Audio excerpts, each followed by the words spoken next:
नमस्कार मंडळी. गुरुपौर्णिमेनिमित्त अति उच्च कोटीची स्वामी दत्त महाराजांची आपण सेवा सुरू करणार आहोत. कारण की एक गुरुदक्षिणा म्हणून किंवा आपल्याला जे काही इच्छा, अपेक्षा, संकट, त्रास आहे ते निवारण होण्यासाठी आपण या गुरुपौर्णिमेनिमित्त सेवा करणार आहोत. आजच्या व्हिडिओमध्ये मी अतिशय प्रभावशाली सेवा घेऊन आलेली आहे. दत्त महाराजांची सेवा जी आहे ती प्रत्येकाने आपल्या आयुष्यामध्ये खरं तर करायला हवी. तर गुरुपौर्णिमेनिमित्त त्यातल्या त्यात खूप जण गुरुचरित्र ग्रंथाचं सुद्धा पारायण करतात.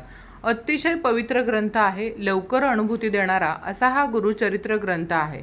आणि या गुरुचरित्र ग्रंथाचं पारायण खूप जण गुरुपौर्णिमेपर्यंत करणार असतील. पण कसं असतं, प्रत्येकाला गुरुचरित्र ग्रंथाचं पारायण करणं शक्य होत नाही. कारण जे जॉबला जातात किंवा ज्या महिला जॉब करतात त्यांना हे गुरुचरित्र ग्रंथाचं पारायण करणं शक्य होत नाही. आणि त्यामुळं तुम्ही इतर पण सेवा करू शकता. पण त्यातल्या त्यात तुम्हाला जर खरंच वाटत आहे की मी जे काही धावपळ करते आहे, कारण की काही घरामध्ये बघा पुरुष मंडळी किंवा स्त्रिया असतील, दोघंही कामाला जातात, दोघंही स्ट्रगल करतात, खूप मेहनत घेतात, कष्ट घेतात, पण पाहिजे तसं त्यांना आयुष्य जे पाहिजे म्हणजे आयुष्यामध्ये सुख समृद्धी तशी होत नाही आहे आणि त्यांच्या मेहनतीला कष्टाला यश मिळत नाही. तर नक्की सांगेल की प्रत्येकाने दिवसभरातले गुरुपौर्णिमेपर्यंत रोज 7 दिवस 7 ते अगदी 10 मिनटं बाजूला काढून ठेवायचे आहेत. नक्कीच ती सेवा तेवढ्याच मिनिटांची आहे. अगदी 7 ते 10 मिनटं जी आहेत ती प्रत्येकाने आवर्जून मनोभावे श्रद्धेने जर केली तर आयुष्यामध्ये राजयोग आल्याशिवाय राहणार नाही. आणि तुम्ही जे काही कष्ट करताय, मेहनत करताय त्याला नक्कीच फळप्राप्ती होईल आणि तुमचंही आयुष्यामध्ये नक्की जे काही पाहिजे आहे तुम्हाला आयुष्यामध्ये ते मिळेल व गरिबी आपल्या आयुष्यातून निघून जाईल. कारण की कसं होतं की कधी कधी आपल्याला वाटतं की आपल्यासोबतच्या मित्राचं असेल किंवा मैत्रिणीचं असेल आयुष्य खूप सुखी चालू आहे, सगळं त्यांच्या घरामध्ये सुखसुविधा आहेत त्यांच्या आयुष्यामध्ये, म्हणजे जे काही तुम्ही कुटुंबामध्ये संसारामध्ये पैशाची कमी असते, कमी नाही आहे, एकदम राजयोग असल्यासारखं ते जीवन जगत आहेत. पण मेहनत पण तेवढीच करत नाही आहेत, कष्ट पण करत नाही आहे. किंवा काही कुटुंब अशी असतात जी मेहनत करतात, कष्ट करतात आणि त्यांच्या मेहनतीचा फळ त्यांना मिळत आहे. आणि खूप जणांना प्रश्न असा पडतो की मी एवढी सेवा करते, स्वामींची दत्त महाराजांची सेवा करते, तरीसुद्धा मला प्रचिती मिळत नाही. माझ्या आयुष्यात ते दुःख, संकट, गरिबी दूर होत नाही.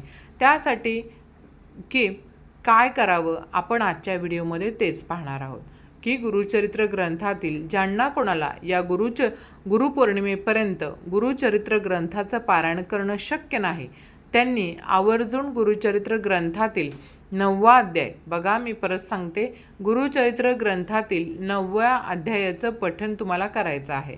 आता या गुरुचरित्र ग्रंथाच्या 9व्या अध्यायामध्ये असं काय आहे की जेणेकरून आपण तो पठण करावा आणि आपल्या आयुष्यामध्ये राजयोग येईल आणि आपल्या आयुष्यामधलं दुःख, दारिद्र्य दूर होऊन जाईल. असं काय आहे तर हो, या ठिकाणी मी तुम्हाला ते सांगणार आहे. तो ग्रंथ व त्यातील अध्याय म्हणजे थोडक्यात तुम्हाला एक कथा सांगणार आहे. तर आपले दत्त महाराज आहेत, ते दत्त महाराज स्नान संध्या करण्यासाठी एका नदी तीरावर जात असतात आणि तिथंच एक जो धोबी आहे तो धोबी तिथे दिवसातील 3 वेळा कपडे धुण्यासाठी येत असतो. तर अशाच प्रकारे संध्या स्नान केल्यावरती दत्त महाराज थोड्या वेळाकरता आपल्या एका वृक्षाखाली बसतात आणि त्यावेळी धोबी जो आहे तो जेव्हा तेव्हा तिथे यायचा तेव्हा दत्त महाराज दिसतात आणि तेव्हा धोबी दिवसभरामध्ये त्या नदीच्या काठावर येत असतो. तेव्हा तो दत्त महाराजांना साष्टांग प्रणाम करत असतो, नमस्कार करत असतो आणि आपलं काम करून तो परत निघून जात असतो. अशा प्रकारे खूप दिवस निघून जातात आणि एक दिवस ज्या वेळेस दत्त महाराज स्नान संध्या करण्यासाठी तेथे येतात नदी तीरावर, त्यावेळेस धोबी पण तिथे आलेला असतो आणि तो परत त्या दिवशी तिथे दत्त महाराजांना नमस्कार करतो मनोभावे. आणि त्यावेळेस दत्त महाराज त्यांना विचारतात की बाबा, मी रोज तुला बघतो आहे, तू रोज मला ज्या ज्या वेळेस दिवसभरामध्ये 3 वेळेस तू या नदी तीरावर येतो आणि त्या मला 3 वेळेस मनोभावे श्रद्धेने नमस्कार करतो, साष्टांग दंडवत करतोस, तर सांग तुला काय हवं आहे, तुझ्या आयुष्यामध्ये काय पाहिजे, जे नाही ते सांग मला. तर मग तो म्हणतो की काही नाही पाहिजे, माझं सर्व व्यवस्थित चालू आहे असे म्हणतो. पण तरीसुद्धा दत्त महाराज त्याचा जो काही साष्टांग दंडवत असेल किंवा नमस्कार आहे तो दत्त महाराजांपर्यंत पोचतो. कारण की तो मनोभावे श्रद्धेने केलेला असतो, काहीही न मागता निस्वार्थपणे केलेला असतो. तर दत्त महाराज प्रसन्न होतात आणि दत्त महाराज त्यांना आशीर्वाद देतात त्या धोब्याला की तुझ्या आयुष्यातलं दुःख दारिद्र्य दूर होऊन जाईल आणि तुला एक उत्तम आयुष्य प्राप्त होईल असं त्याला आशीर्वाद देतात. आणि दत्त महाराज तिथून निघून जातात आणि धोबी पण त्याचं काम करत असतो. अशा प्रकारे ज्यावेळेस धोबीला वाटतं की अरे, एवढं मोठ्या महापुरुषाने दत्त महाराजांनी आपल्याला आशीर्वाद दिला आहे, नक्कीच दत्त महाराजांची आपल्याला प्रचिती आल्याशिवाय राहणार नाही. आणि दत्त महाराज जेव्हा जेव्हा त्यांच्या स्नानासाठी नदी तीरावर असतील किंवा त्यांची कुटिका कुठे आहे तिथे थांबत असतील, तिथे जाऊन का होईना, तो लांबून का होईना, तो धोबी दर्शन रोजच्या रोज घ्यायचा. दिवसातून 3दा तरी तो दर्शन घ्यायचा. आणि अशा वेळेस एक दिवस धोबी नदी तीरावर कपडे धुण्यासाठी जातो आणि त्याला त्या नदीत एका नावेमध्ये एक यवन दिसतो. म्हणजे काय, एक मुस्लिम राजा दिसतो तिथं. आणि तो तिथं त्या नावेमध्ये त्याच्या राण्यांसोबत तो तिथे जलक्रीडा करत असतो. आणि एकदम छान नाव ती सजवलेली असते, सगळं काही छान असतं आणि खूप त्याचं आयुष्य आरामात सगळं काही असतं आणि सगळ्या राण्या वगैरे असतात, खूप प्रसन्न असतात. त्या जलक्रीडेत राजा आणि राण्यांना पाहिल्यावर तो धोबी म्हणतो, मनातल्या मनात तो विचार करतो की या यवनाने, या राजाने असं काय पुण्यकर्म केलं असेल, कुठल्या देवाची भक्ती केली असेल की बाबा याला एवढं म्हणजे सुखमेव आयुष्य म्हटलं, एवढं राजयोग याला प्राप्त झाला आहे. असं काय या राजाने केलं आहे, आयुष्यामध्ये कुठल्या देवाची अशी भक्ती केली असेल असं त्याला प्रश्न पडतो. आणि असं म्हणतो की एवढं कष्ट करतोय, दिवसाचे 3 टाईम मी कपडे धुतो, कष्ट करतो, मेहनत करतो, पण माझ्या आयुष्यामध्ये असं सुख का नाही आहे, माझ्या आयुष्यामध्ये धनसंपत्ती का नाही आहे, माझ्या आयुष्यातून गरिबी का नष्ट होत नाही, असा तो फक्त विचार करतो. आणि याच वेळेला दत्त महाराज नदी तीरावर आलेले असतात, येत असतात. आणि त्याचवेळी दत्त महाराज त्याच्या मनातलं जे काही विचार आहे ते घेरून घेतात आणि त्याला विचारतात. आणि त्यावेळेस त्याला जवळ बोलवतात आणि विचारतात, का रे बाबा, तुला पण असं जे काही तू आता पाहतो आहेस त्या राजाचं आयुष्य तसं तुला हवं आहे का, आणि तुला पण असा राजयोग तुझ्या आयुष्यामध्ये हवा आहे का. त्यावेळेस तो म्हणतो की हो, पाहिजे आहे दत्त महाराज, मला पण पाहिजे आहे, माझ्या पण मेहनतीचं कष्टाचं चीज व्हावं आणि मला पण असं सुख समृद्धीकारक आयुष्य जगता यावं, असं मला पण आयुष्य हवं आहे. मग ते दत्त महाराज धोबीला म्हणतात की बाबा, तुला याच जन्मात हवं आहे हे आयुष्य की तुला पुढच्या जन्मात हवं आहे. मग तो धोबी म्हणतो की महाराज, मला या जन्मात नको आहे, कारण माझा तर जन्म खूप थोडासा राहिला आहे, आयुष्य खूप थोडंसं राहिलं आहे, मी हे घेऊन काय करणार, म्हणून मला तुम्ही पुढच्या जन्मामध्ये नक्कीच मला हा राजयोग असा द्या, तुम्ही असं आयुष्य मला जगता यावं असा आशीर्वाद द्या. आणि त्याचप्रमाणे दत्त महाराज, तुम्ही जसं मला आत्ता दर्शन दिलं आहे किंवा दर्शन मला भेटत आहे तुमचं, त्याचप्रमाणे पुढच्या जन्मीसुद्धा मला तुमचं एकदा तरी दर्शन व्हावं असं नक्कीच आशीर्वाद द्या, असं त्यावेळेस तो धोबी दत्त महाराजांना सांगतो. आणि दत्त महाराजसुद्धा त्याला आशीर्वाद देतात की नक्कीच पुढचा जन्म हा तुझा राजयोगाचा असेल. तर अशा प्रकारे ही कथा त्या 9व्या अध्यायामध्ये आहे.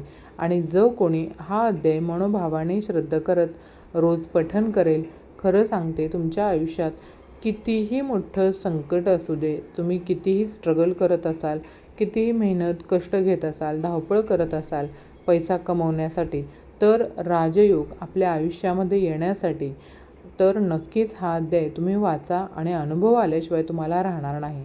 तसं तर पाहायला गेलं ना, तर गुरुचरित्रातल्या प्रत्येक 52 अध्यायापर्यंत प्रत्येक एक अध्यायाला विशिष्ट असं महत्त्व आहे, प्रत्येक अध्यायाचं विशिष्ट महत्त्व आहे आणि त्या प्रत्येक अध्यायामध्ये काही ना काहीतरी दडलेलं आहे. आपण जर याचं पठण केलं रोज मनोभावे श्रद्धेनं, ते दत्त महाराजांपर्यंत पोचतं आणि आपलं ते आयुष्य सुख आणि समृद्ध बनवतात. आपल्याला जे काही आपल्या आयुष्यामध्ये कमतरता आहे ती आपल्याला प्राप्त होत असते. खरं सांगते. आणि त्याचबरोबर हा अध्याय ज्यावेळेस आता तुम्ही हा जो अध्याय आहे तुम्ही सकाळी पठण करू शकता, संध्याकाळी पठण करू शकता. फक्त मैत्रिणींनो, दुपारी 12 ते 12:30 या दरम्यान आपल्याला पठण करायचं नाही आहे. फक्त पहाटेपासून ते संध्याकाळपर्यंत तुम्ही पठण करू शकता. कारण की दत्त महाराजांची 12 ते 12:30 ही भिक्षा मागण्याची वेळ असते. त्या वेळेला मात्र आपल्याला हे पठण करायचं नाही किंवा वाचन करायचं नसतं. आता ज्यावेळेस आपल्याला वाचायचं आहे म्हणजे तुम्हाला आता 21 दिवस ही जर सेवा करणार असाल गुरुपौर्णिमेपर्यंत, तर या अध्यायाचं पठण करणार असाल तर 9 ते 10 मिनटं अगदी लागतात. जर तुमच्याकडे गुरुचरित्राची पोथी नसेल तर तुमच्यासाठी ती मी पोथी जो अध्याय आहे तो तुम्हाला डिस्क्रिप्शनमध्ये 9वा अध्यायसुद्धा देत आहे. तो पाहूनसुद्धा तुम्ही वाचू शकता किंवा श्रवण करू शकता. पोथी सुरू करण्याअगोदर फक्त आपल्याला दत्तगुरू महाराजांना किंवा आपल्या स्वामींना विनंती करायची आहे की आजपासून मी या सेवेला सुरुवात करत आहे. माझ्या आयुष्यामधले जे काही दुःख, दारिद्र्य आहे, कष्ट आहे ते निघून जाऊ द्या. किंवा जे काही मी कष्ट करतो आहे, मेहनत घेतो आहे, नक्कीच त्याचं चीज होऊ द्या. मेहनतीचं फळ मला मिळू द्या आणि माझ्या पण आयुष्यामध्ये सुख, समृद्धी असं आयुष्य मला पण जगता येऊ द्या. अशी तुम्हाला दत्त महाराजांना, स्वामी महाराजांना आपल्याला प्रार्थना करायची आहे. आणि मग त्या सेवेला नित्यनेमाने रोज तुम्ही जो वेळ ठरवला आहे त्याच वेळेला बसून तुम्हाला तुमच्या घरामध्ये दत्त महाराजांचा जिथे कुठे फोटो असेल, मूर्ती असेल किंवा नसेल तरीसुद्धा चालेल, स्वामी महाराजांचा फोटो, अधिष्ठान असेल, मूर्ती असेल. कारण की बघा, दत्त महाराजांचं रूप म्हणजे स्वामी समर्थ महाराज होय. त्यांच्यासमोर जरी बसून आपण धूप दीप लावून आसन घेऊन त्याच वेळेला बसून आपल्याला हे वाचन करायचं आहे. अशा प्रकारे ही सेवा आहे. एक गोष्ट लक्षात घ्या की देव हा भीतीचा विषय नाही आहे, देव हा भक्तीचा विषय आहे. जे काही तुम्ही सेवा करताय ना ती मनापासून, अंतःकरणापासून, नियमांना न घाबरता करा. नियमांच्या पलीकडेही आपली भक्ती श्रेष्ठ आहे. अंतःकरणापासून केलेली भक्ती श्रेष्ठ आहे. म्हणून जी काही सेवा करताय ती अंतःकरणापासून करा. फक्त एवढं लक्षात घ्या की नॉनव्हेज वगैरे खाऊन दत्त महाराजांचीच कोणतीही सेवा करू नये. त्यामुळं नॉनव्हेज खाल्ल्यानंतर तुम्ही दत्त महाराजांची सेवा ही करू नका, अध्यायाचं पठण हे करू नका. आणि एकदा तुम्ही दत्तसेवेमध्ये आलात ना, स्वामी सेवेमध्ये आलात, तर महाराजांच्या कृपेने तुमच्यावरती महाराजांची कृपा झाली ना की आपोआप तुमच्या सगळ्या वाईट गोष्टी ह्या सुटतील. घरातील नॉनव्हेज खातायत म्हणून सेवा करणं सोडू नका. तुम्ही स्वतः सकाळी लवकर उठून वाचन करू शकता. आणि त्याच्यानंतर मग जे काही तुमच्या घरामध्ये नॉनव्हेज वगैरे ज्या काही गोष्टी असतात त्या तुम्ही घरातील व्यक्तींसाठी मात्र करू शकता. फक्त तुम्ही सेवेमध्ये आहात तोपर्यंत नॉनव्हेज खाऊ नका. आणि त्याचबरोबर सेवेत सातत्यसुद्धा असायला हवं. आणि हो, एक गोष्ट आवर्जून सांगावी वाटते की बऱ्याच जणांना वाटतं की स्वामींच्या सेवेत, दत्त महाराजांच्या सेवेत काही चूक झाली की महाराज शिक्षा देतील, आमच्याबरोबर काहीतरी वाईट होईल. तर बघा, कोणताही गुरु, कोणताही देव कधीच कोणाचं वाईट करत नाहीत किंवा कधीच कोणाला शिक्षासुद्धा देत नाहीत. आपल्यासोबत जे काही वाईट होत असतं ते आपल्या कर्मानुसार होत असतं. आणि म्हणूनच नेहमी सांगितलं जातं की आपले कर्म चांगले ठेवा. कारण जर आपण आपले कर्म खराब केले तर उद्या फिरून तेच आपल्याला भोग बघायचे आहेत. भविष्यामध्ये त्यालाच भविष्यकाळ असं म्हटलं जात आहे.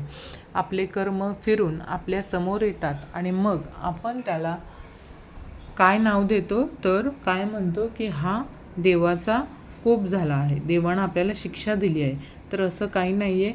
देवानं किंवा कोणत्याच मनुष्यानं, कोणत्या गृहस्थाचं तुमचं काही वाईट केलं नाही, तर तुमचं कर्म तुमच्या पुढे आलेलं आहे आणि ते फेडूनच, त्या कर्मांना पार करूनच तुम्हाला पुढे जायचं आहे. हे आयुष्य जगत असताना महाराजांची साथ हवी. म्हणजे आपले जे भोग आहेत त्याची तीव्रता कमी होऊन महाराजांच्या साथीनं अगदी सुखद, अलगदपणे जी काही परिस्थिती आहे ती पार करून आपण पुढे जाऊ. आणि त्यानंतर गुरुकृपेने, त्यांच्या आशीर्वादाने आपलं जीवन आनंदमय जगू.